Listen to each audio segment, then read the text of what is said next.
आज का काम आज का काम क्या है बच्चे? आज हम करेंगे ग्रेविटेशनल फील्ड्स आगे। अच्छा, तो सबसे पहले ये थोड़ा मैं सेटअप कर लूँ।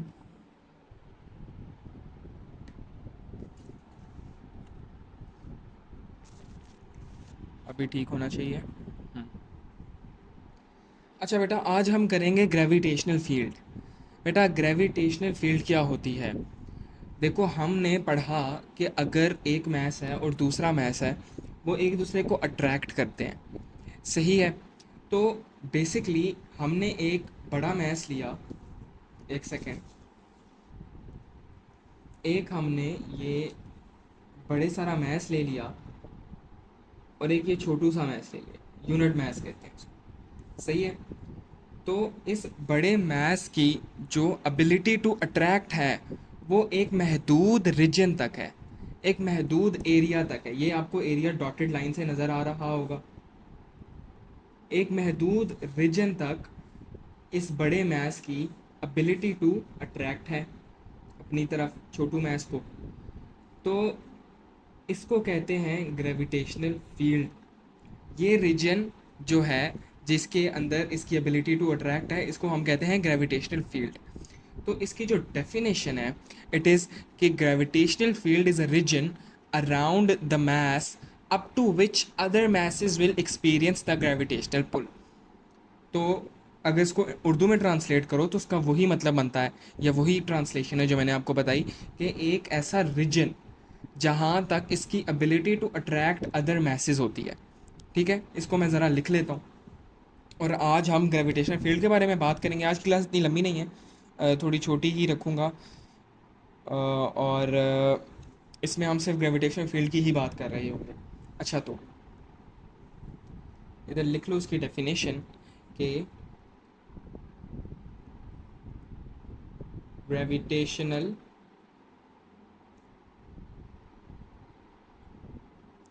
field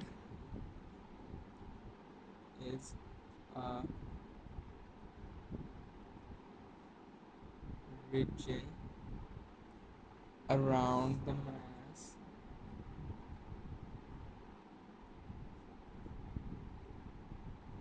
up to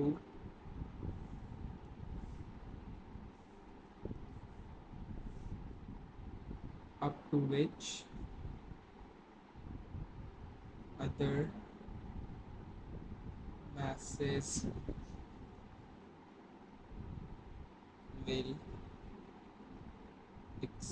experience a gravitational। ठीक हो गया? तो इसके बारे में, ये जो एक फील्ड होती है, इसके कुछ करेक्टरिस्टिक्स होते हैं। ठीक है, तो उन करेक्टरिस्टिक्स पे हम बात करेंगे और उनको पॉइंट फॉर्म में हम लिखते रहेंगे। याद करने की चीज़ इसमें सिर्फ इसकी डेफिनेशन ही है। वो बताता है जी ग्रेविटेशनल फील्ड क्या होती है, what is meant by gravitational field.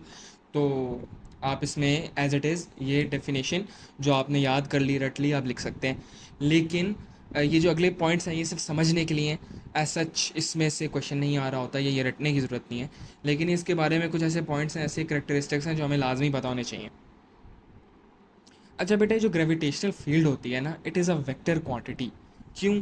क्योंकि इट हैज़ अ मैग्नीट्यूड। ये तो हमें पता है कि एक फोर्स है। फ़र्ज़ कर लो, मान लो 2 न्यूटन्स एक फ़ोर्स है जिससे वो इस छोटू मैस को अपनी तरफ पुल कर रहा है।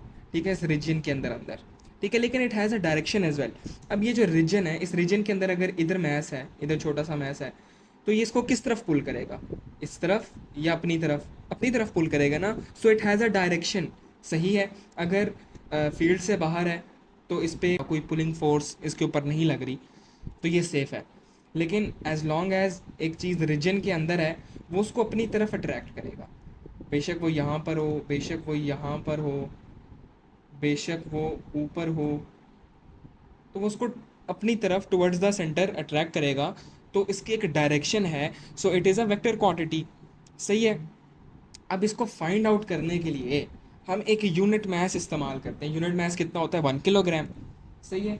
हम एक यूनिट मैस इस्तेमाल करते हैं और उसको हम डिफरेंट जगहों पे रखते हैं। सही है। एक सेकेंड। हम एक यूनिट मैस लेते हैं, ठीक है, और हम इसको प्लेस कर देते हैं, और इससे हमें पता चल जाता है कि भाई यहाँ पे ग्रेविटेशनल फील्ड है। फ़र्ज़ करो मैंने एक छोटू सा यूनिट मैस लिया, इसको इधर इधर रख दिया, यूनिट मैस ये है, यूनिट मैस है। वैसे तो ये मैंने बनाया हुआ है, लेकिन फ़र्ज़ करो यहाँ पर है, ठीक है। तो मैंने नोटिस किया ये इसकी तरफ अट्रैक्ट हो रहा है, ठीक है। तो हमें इसकी डायरेक्शन भी पता चल गई, डायरेक्शन भी पता चल गई, और हमें पता चल गई भाई ये फील्ड के अंदर है। फिर हमने इसको यहाँ पे प्लेस किया, ये भी अट्रैक्ट कर रहा था। फिर हमने इसको यहाँ पर प्लेस किया, ये भी अट्रैक्ट कर रहा था। लेकिन जब हमने इसको यहाँ पे प्लेस किया ना, तो यहाँ पे कोई अट्रैक्शन नहीं हो रही थी। तो हमें पता चल गया कि फील्ड का रेडियस ये है, और इसके अराउंड हमने एक सर्कल बना लिया, ठीक है। Field is a vector,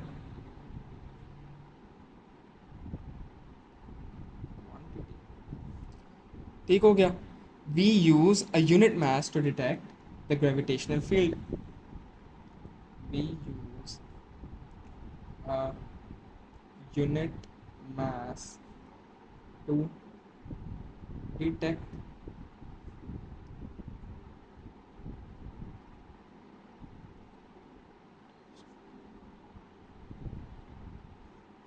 gravitational field and its direction। सही है। तीसरा पॉइंट है कि the direction of gravitational field line is the direction of the resultant gravitational force on the unit mass, ठीक है। फर्ज करो यहाँ पर मैंने यूनिट मास रखा, वो इस तरफ जा रहा था, तो ये direction of the field line क्या शो कर रही है, ये शो कर रही है कि जो फोर्स लग रही है ना इस यूनिट मास के ऊपर, उसकी जो रिजल्टेंट डायरेक्शन है वो ये है, टुवर्ड्स द सेंटर है। सही है, इस पॉइंट को भी लिख लेते हैं।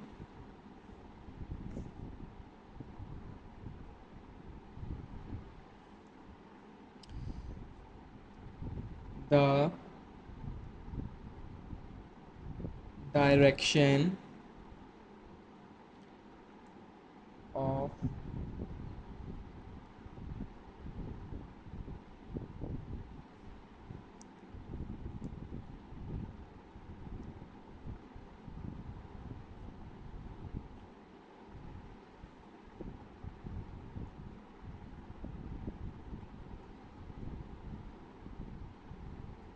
ऑफ द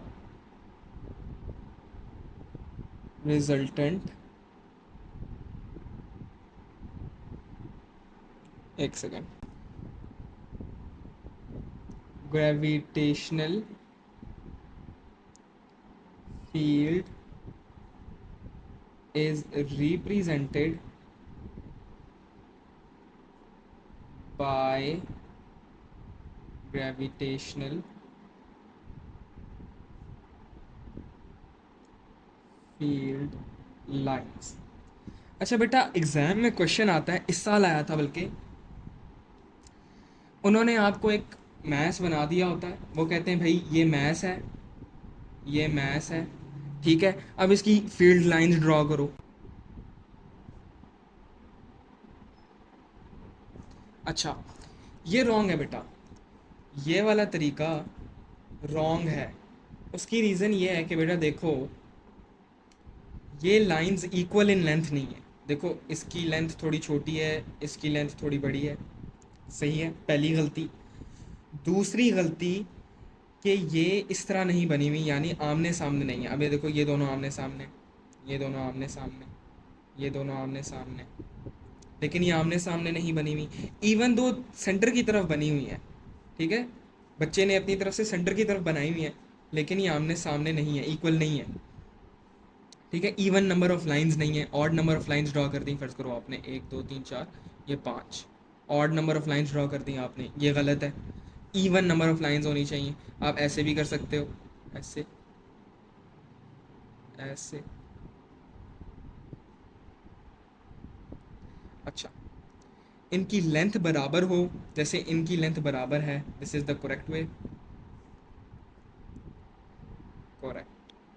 अच्छा, इनकी लेंथ बराबर हो। और एक और चीज़ बेटा, जब मैं इसको ट्रेस करता हूँ ना, इसका लाइन ऑफ एक्शन बनाता हूँ, तो क्या ये सेंटर से पास हो रहा है? नहीं। क्या ये सेंटर से पास हो रहा है? नहीं। क्या ये सेंटर से पास हो रहा है? नहीं। क्या ये सेंटर से पास हो रही है? नहीं। तो ये सेंटर से पास नहीं हो रही, मैं जूम करता हूँ, ये सेंटर से नहीं पास हो रही। सही है, आप देख सकते हैं ये सेंटर से नहीं पास हो रही। लेकिन ऑन द अदर हैंड अगर मैं इसका लाइन ऑफ एक्शन बनाऊं, ये सेंटर है, इससे पास हो रहा है, ये सेंटर से पास हो रहा है।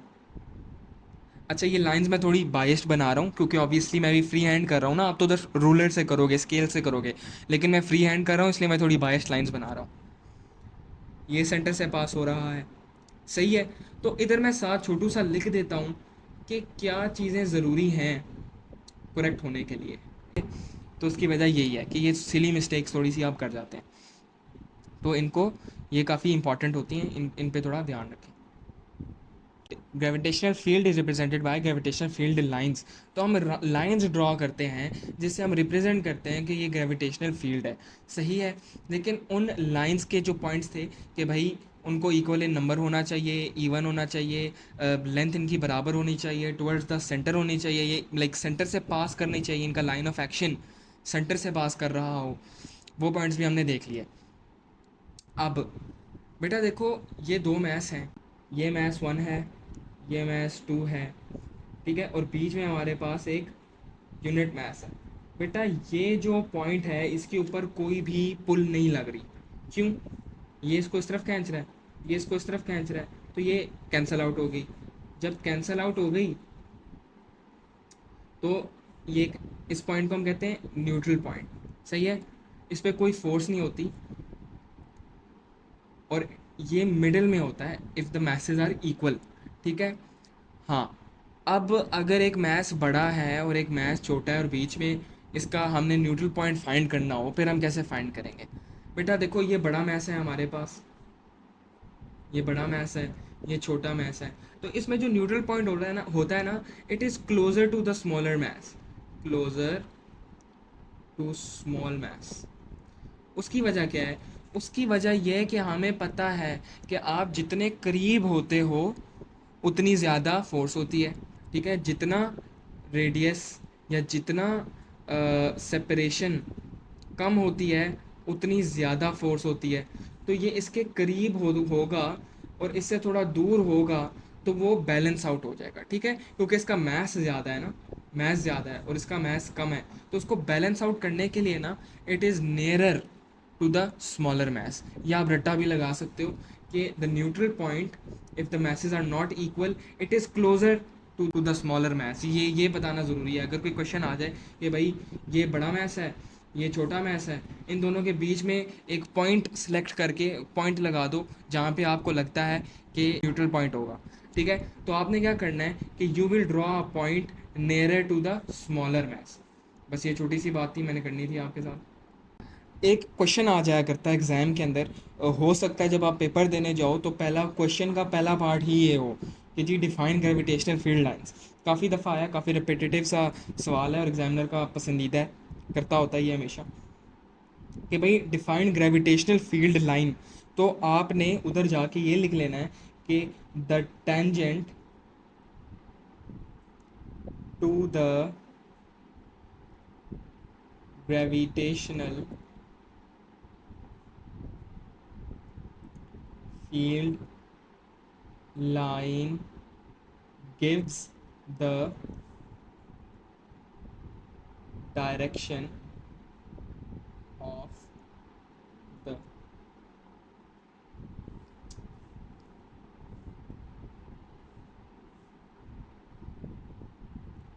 resultant gravitational force। इसका क्या मतलब है? इसका मतलब ये है कि अगर ये ग्रेविटेशनल फील्ड लाइन है ना, ये एक सेकेंड, ये लाइन है, इस पे अगर मैं टेंजेंट ड्रॉ करूं किसी पॉइंट के ऊपर, टेंजेंट ड्रॉ करूं, तो it gives the direction of the resultant gravitational force. सही है। जो ग्रेविटेशनल फोर्स है ना, अगर इस पॉइंट पे एक मैस रख दूं, तो जो उसकी डायरेक्शन होगी ना, वो ये टेंजेंट शो करता है। तो ये इसकी डेफिनेशन है। तो इसको आप एज इट इज़ लिख सकते हैं जब आता है आपके पास कि define gravitation field lines.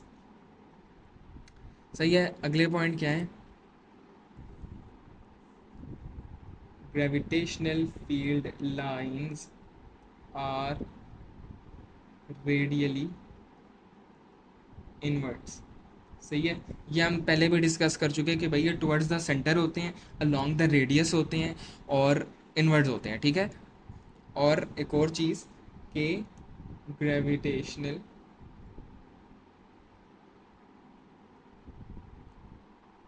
Field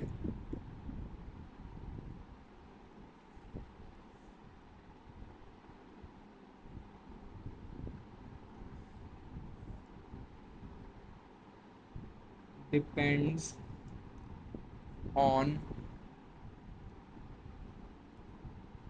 mass only and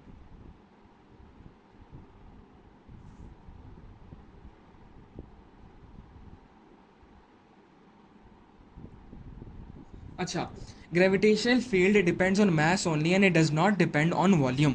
इसका क्या मतलब है? इसका मतलब है कि बेटा हमारे पास दो मैसेज हैं, ठीक है, दो बॉडीज़ हैं, दो ऑब्जेक्ट्स हैं, ठीक है, जिनका मैस सेम है। ठीक है। इसका मैस इसका मैस भी 10⁻⁶ है, इसका मैस भी 10⁻⁶ किलोग्राम्स है।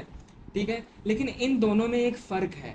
फ़र्क ये है कि इसका वॉल्यूम कम है, इसका वॉल्यूम कम है, और इसका वॉल्यूम ज़्यादा है। क्यों? देखो वॉल्यूम क्या होता है? It is the space occupied by an object. देखो ये छोटू सा है, ठीक है, it is occupying less space, it is occupying more space. इसका वॉल्यूम ज़्यादा है, इसका वॉल्यूम कम है, लेकिन मैस इक्वल है। ठीक है। तो वॉल्यूम के कम ज़्यादा होने से इनकी जो ग्रेविटेशनल फील्ड है वो चेंज नहीं होगी। नोटिस हाउ ए और बी दोनों की जो डॉटेड लाइन है विच represents the gravitational field same है, इवन दो बी वाला जो बॉडी है, बी वाली जो ऑब्जेक्ट है वो थोड़ी बड़ी है, उसका वॉल्यूम ज़्यादा है। तो इससे हमें ये पता चला कि जो it only depends on mass, not on volume. ठीक है। ये एक ज़रूरी पॉइंट था इसके रिलेटेड। अच्छा, अब अगली चीज़ is gravitational field strength. Gravitational field strength क्या होता है बेटा? It is the gravitational force acting per unit mass. ठीक है। तो इसका फॉर्मूला तो आप समझ ही सकते हो क्या होगा फिर, फोर्स ओवर मास। इसको मैं ज़रा लिख देता हूँ कि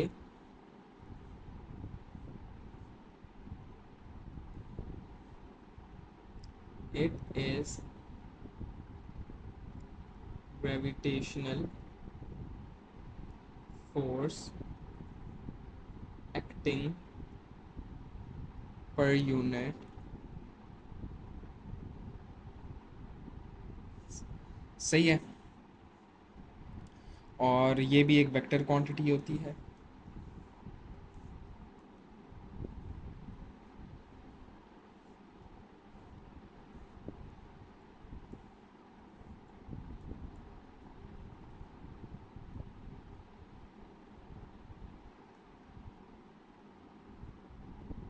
भाई ये भी वेक्टर क्वांटिटी होती है, लेकिन ये होता क्या है इसको हम ज़रा डिस्कस करते हैं।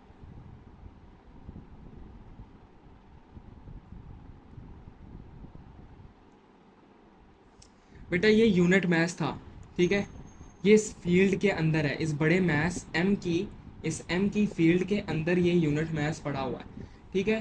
तो एम भाई ने क्या किया, इसको अपनी तरफ खींचा। तो जब इसने मैस को अपनी तरफ खींचा तो ऑब्वियसली एक फोर्स लगाई। वो फोर्स कौन सी थी? वो force of gravitation. Gravitation between these two objects थी, बिटवीन दीज टू मैसेज थी, बिटवीन दीज टू बॉडीज थी। ठीक है। तो ये जो एफ जी है, ये F ji acting on this mass, acting on this mass is known as gravitational field strength। सही है। किसी भी बॉडी की ग्रेविटेशनल फील्ड स्ट्रेंथ क्या होती है? It is the force of gravitation, जिससे वो उस मास को अपनी तरफ खींचता है। इसका एक और फार्मूला भी है। एक फार्मूला तो हमने पढ़ लिया ना कि it is force over mass. Force कौन सा है? फोर्स है ये F G, which is G over R square. ठीक है, तो हम इसका एक और फार्मूला डिराइव करने लगे। ठीक है, एक और फार्मूला डिराइव होने जा रहा है इसका। और जब मैं क्वेश्चन करूँगा ना, तो आप उसके बाद समझाऊंगा, तो आपको ज़्यादा अच्छे से समझ आ जाएगी कि भाई ग्रेविटेशनल फील्ड स्ट्रेंथ है क्या। बेटा देखो, जी क्या है? G is equals to force over mass. अब फोर्स हमें पता है कौन सी है, फोर्स है force of gravitation, F G. ठीक है, क्योंकि दो मैसेज के बिटवीन कौन सी फोर्स होती है? एफ जी होती है। वो न्यूटन भैया के हमने वो पढ़ लिया, एक फार्मूला ड्राइव किया था कि G M over R square, पहली क्लास में किया था।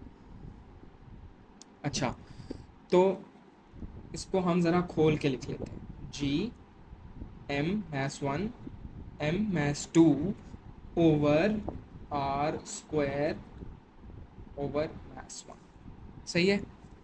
या बेहतर तरीका है कि बड़ा मैस, छोटा मैस और छोटा मैस। फॉर्मूला हमने पढ़ लिया कि it is F G over M, right. तो अब ये देखो, ये दो मैसेज थे।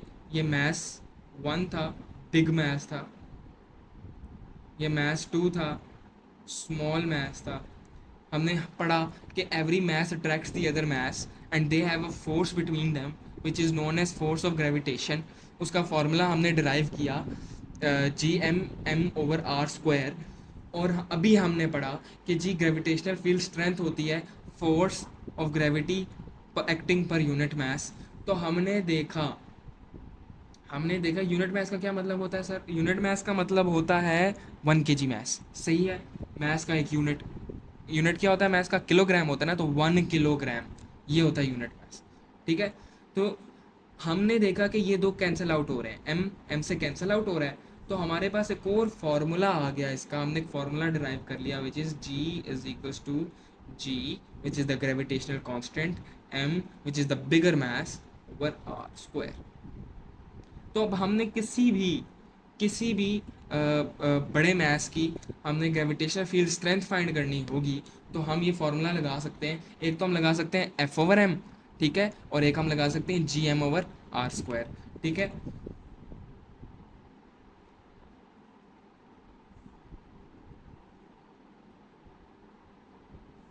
और एक और चीज़ आपको इधर नज़र आ रही होगी कि G is directly proportional to R square. सही है, तो इसकी डेरिवेशन इंक्लूडेड है। क्वेश्चन आ जाया करता है कि G show that G is directly inversely proportional to R square. या वो क्वेश्चन आ जाता है कि show that G is equal to G M over R square.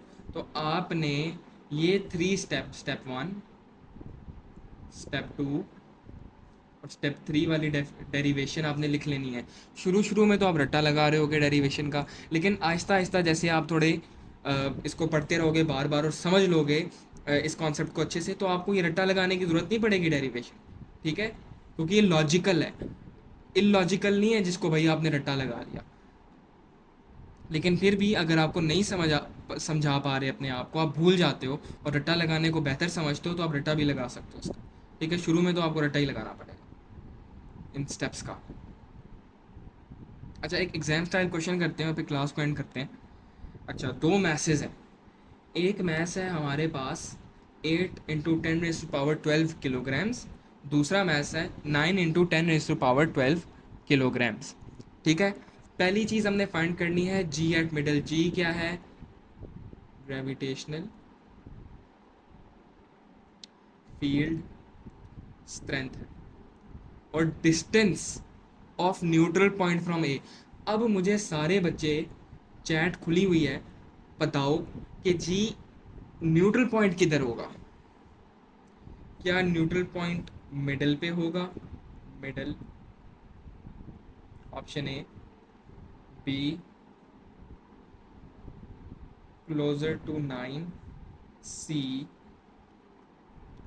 Closure to 8। चलो जल्दी बताओ कि कौन सा ऑप्शन करेक्ट है। सारे बच्चे लिखो ए बी सी करके ना, लिख दो।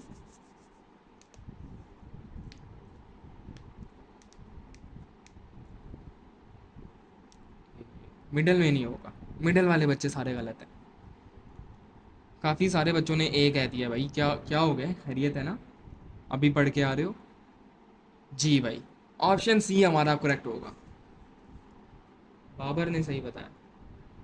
जी बाबर भाई, आप सही कहते हो। आप हमेशा आप अटेंटिव होते हो ना, दरअसल क्लास लेते हो, बस ऐसे ही अटेंटिव रखो। अच्छा बेटा, it will be closer to 8 वाला मैथ्स, ठीक है? ये ए के करीब होगा। ये ए है बॉडी, ये बी है, तो हमारा न्यूट्रल पॉइंट क्लोजर टू ए होगा। तो कहीं भी लगा लो, बस क्लोजर टू ए होना चाहिए। इधर इधर होगा हमारा न्यूट्रल पॉइंट। क्यों? क्योंकि हमने पढ़ा it is closer to the smaller mass. ठीक है, अगर मैसेज इक्वल होंगी तो it is closer to the, नहीं, अगर मैसेज इक्वल होंगे तो it is in the middle, लेकिन अगर मैसेज इक्वल नहीं है तो it is closer to the smaller maths. ये रट्टा भी लगा दो आप। वैसे रट्टा लगाने की कोई ज़रूरत नहीं है, मैं नहीं समझता आपको रट्टा लगाना चाहिए, लेकिन फिर भी। अच्छा, पहले तो इन्होंने हमें कहा कि फाइंड जी, जी फाइंड करो इनकी, ठीक है, which is the gravitational field strength. G का हम फॉर्मूला पढ़ के आए हैं कि A is G is F G over M. तो इसका फॉर्मूला हो गया जी एम, एक सेकेंड, जी हमने ड्राइव किया था G M over R square at middle. G at mid find करनी है, ठीक है? अब बेटा there will be two Gs, एक सेकंड मैं इसको इरेज कर दूं। There will be two Gs, two field strengths on the middle. ये मिडल है। एक होगी ड्यू टू बी, एक होगी ड्यू टू ए, ठीक है? ए की वजह से भी एक ग्रेविटेशनल फील्ड स्ट्रेंथ होगी, बी की वजह से भी होगी, लेकिन हम उसका रिजल्टेंट फाइंड करेंगे।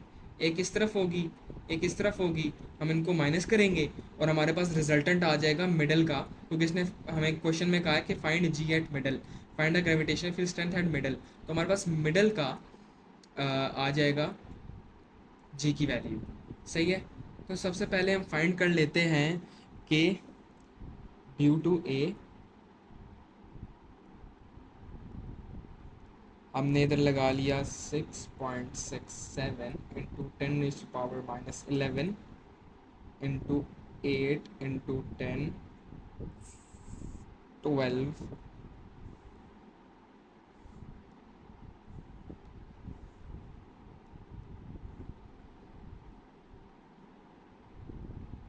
ओवर सेपरेशन कितनी है, 5 स्क्वायर। सही है?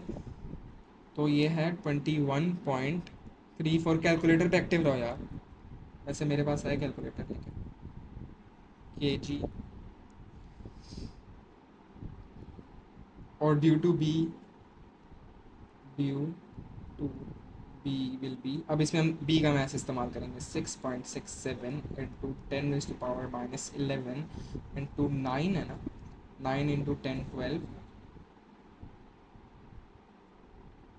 5 स्क्वायर। इसका हमारे पास क्या आंसर आ रहा है, 24.01 न्यूटन पर किलोग्राम। सही है? अच्छा, यूनिट्स लिखना लाजमी है जी। अब रिजल्टेंट फाइंड करना है G, resultant, resultant G towards the middle.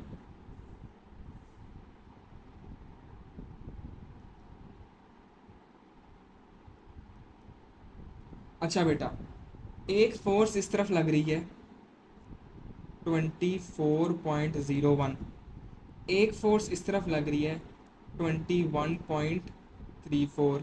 तो रिजल्टेंट क्या होगा, बिगर फोर्स माइनस स्मॉलर फोर्स। तो हम ऐसे कर लेते हैं कि 24 माइनस 21, 3 न्यूटन आ गया हमारे पास जी एट मिडल, एंड इसकी डायरेक्शन भी लिख देते हैं, it will be towards B. अच्छा, इसका क्या मतलब है? ये जो हमारे पास वैल्यू आई है, ये बड़ी इंटरेस्टिंग बात है, ज़रा गौर से सुनो। कि जो 3 न्यूटन पर किलोग्राम टुवर्ड्स बी, इसका क्या मतलब है? इसका पता है बेटा क्या मतलब है? और it will like make you understand कि ग्रेविटेशनल फील्ड स्ट्रेंथ होती क्या है। ठीक है, इससे आपको, मैंने आपको कहा था क्वेश्चन करूंगा तो आपको समझ आ जाएगी कि इसका मतलब ये है कि अगर मैं 1 kg मैस ले लूँ, फ़र्ज़ करो ये है एक बॉल, इसका मैस है 1 kg। अगर मैं एक यूनिट मैस ले लूँ या एक बॉल ले लूँ, 1 kg मैस ले लूँ और उसको मिडल में प्लेस कर दूँ, ये 5 मीटर्स है, ये 5 मीटर्स है, मिडल है, एग्जैक्टली मिडल में प्लेस कर दूँ मैस ए और मैस बी के, इसको मिडल में प्लेस कर दूं, तो इसके ऊपर जो फोर्स लगेगी, इस 1 किलोग्राम के ऊपर जो फोर्स लगेगी, it would be 3 newtons towards B. This is what is meant by gravitational field strength। ठीक है, it is the force acting per unit mass. ठीक है, अगर इसको मिडल में रख दो तो इस पे 3 न्यूटन्स की फोर्स लगेगी, 3 न्यूटन्स की फोर्स लगेगी पर किलोग्राम्स। ठीक है, 2 kg रख दो, 2 kg मैस है। ठीक है, तो पर केजी इस पे 3 न्यूटन्स लग रही है टुवर्ड्स बी। ये लिखना ज़रूरी है। ठीक है, क्यों? क्योंकि टुवर्ड्स मिडल हम वो फाइंड करें ना, रिजल्टेंट फाइंड किया है। लेकिन मान लो अगर एक मैस होता, सिर्फ एक मैस होता विच इज़ 9 × 10 12, तो और इसको मैं 5 मीटर्स के फासले पे रख दूँ, 5 मीटर्स का फासला है ये, एक मैस पड़ा हुआ है 5 मीटर्स के फासले पर, मैस 5 मीटर्स का फासला है, तो इस पे 24 न्यूटन्स लगेगा पर किलोग्राम। लेकिन 24 इस तरफ लग रहा था, 21 इस तरफ लग रहा था, तो ये माइनस होके 3 न्यूटन्स बच गया टुवर्ड्स बड़ा वाला मैस। सही है। अब आप लोगों को थोड़े अच्छे से समझ आ गया होगा कि what is meant by gravitational field strength. ठीक है, क्योंकि ऐसा फॉर्मूला देख के, डेरिवेशन देख के और इवन एक्सप्लेनेशन देख कर भी बंदा समझ नहीं पाता, तो क्वेश्चन सॉल्व करने से काफ़ी चीज़ें क्लियर हो जाती हैं। अच्छा, पार्ट बी क्या था? पार्ट बी था कि find neutral point. Neutral point कैसे फाइंड करोगे? एक सेकेंड बेटा, ये मैस ए, ये मैस बी, सही है। न्यूट्रल पॉइंट हमने देख लिया, it will be closer to the mass A. ये टोटल डिस्टेंस कितना है? 10 मीटर्स। ये डिस्टेंस कितना है? एक्स। फिर इस डिस्टेंस को हम कह सकते हैं ना 10 - x मीटर्स, 10 - x लिख सकते हैं ना। बेटा हमें पता है कि न्यूट्रल पॉइंट पे ग्रेविटेशनल फील्ड स्ट्रेंथ ज़ीरो होती है। क्यों? न्यूट्रल पॉइंट का मतलब ही ये होता है कि ग्रेविटेशनल फील्ड स्ट्रेंथ इक्वल हो चुकी है, तो जितनी लेफ्ट पे है उतनी ही राइट पे है। तो फर्ज करो अभी यहाँ पर जैसे 24 राइट पे थी और 21 लेफ्ट पे थी, तो हमने माइनस किया, 3 न्यूटन बच गई। लेकिन न्यूट्रल पॉइंट पे 24 ही इधर होगी, 24 ही इधर होगी, तो वो माइनस होके ज़ीरो हो जाएगी। तो इट विल, अगर एक मैस आप उधर रख दो तो इट रिमेन्स एट रेस्ट। ठीक है, that's why it is known as neutral point.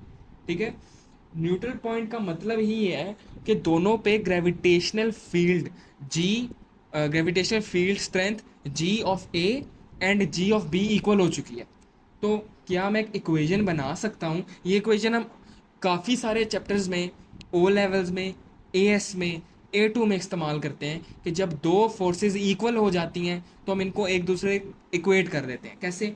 Ji of A, G due to A is equal to G due to B as it is neutral point. Neutral point है।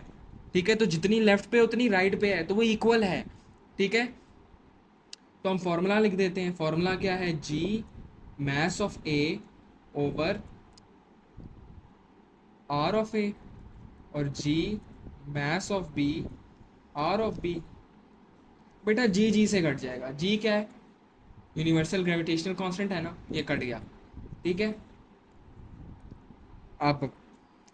अब हमने किया इनके message लिख दिए, 8 × 10, 8 × 10 12 kilograms equals to 9 × 10 12 kilograms. इस पे जो हमारे पास डिस्टेंस है इट इज़ एक्स स्क्वायर, इस पे जो हमारे पास डिस्टेंस है इट इज़ 10 - एक्स स्क्वायर। सही है, ओ इधर स्क्वायर लिखना भूल गया।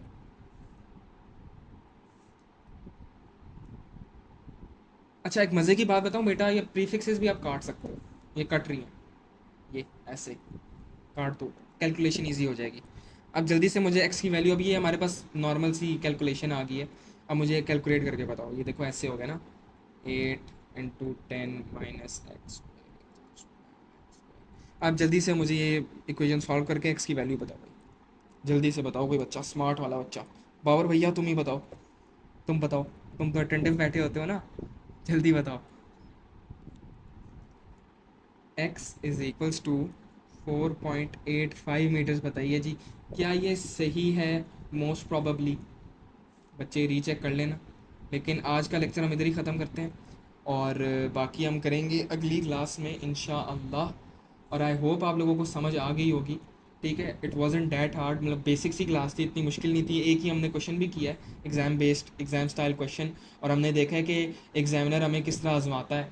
ये वाला क्वेश्चन काफ़ी रिपीटेटिव है, इसको याद करो, अभी ही याद करो। मैं एक टिप दूँ आपको, जो ही लेक्चर ख़त्म हो ना, तो अपनी चीज़ें समेटते वक्त या अपना बैग पैक करते हुए या कमरे से बाहर जाते हुए सारी चीज़ें लाइक जहन में रिवाइज़ किया करो कि आज सर ने क्या क्या पढ़ाया है, पॉइंट फॉर्म पे जहन के अंदर। और फिर शाम के टाइम जब आप फ्री हो, या अगले दिन अगर आप रात को क्लास ले रहे हो, तो आप उसको रिवाइज़ करो या याद करने वाली चीज़ों को याद करो। अब जैसे ये याद करने वाली चीज़ है, ये याद करने वाली चीज़ें हैं, ठीक है, जहन नशीन करने वाली चीज़ें। तो इन चीज़ों को थोड़ा सा, इन पे गौर व फिक्र करो, और हर रोज़ का काम हर रोज़ करो, कल पर मत छोड़ो। तो आज के लिए इतना ही, बाकी हम कर रहे होंगे कल। तो खुदा हाफिज़, अस्सलाम वालेकुम।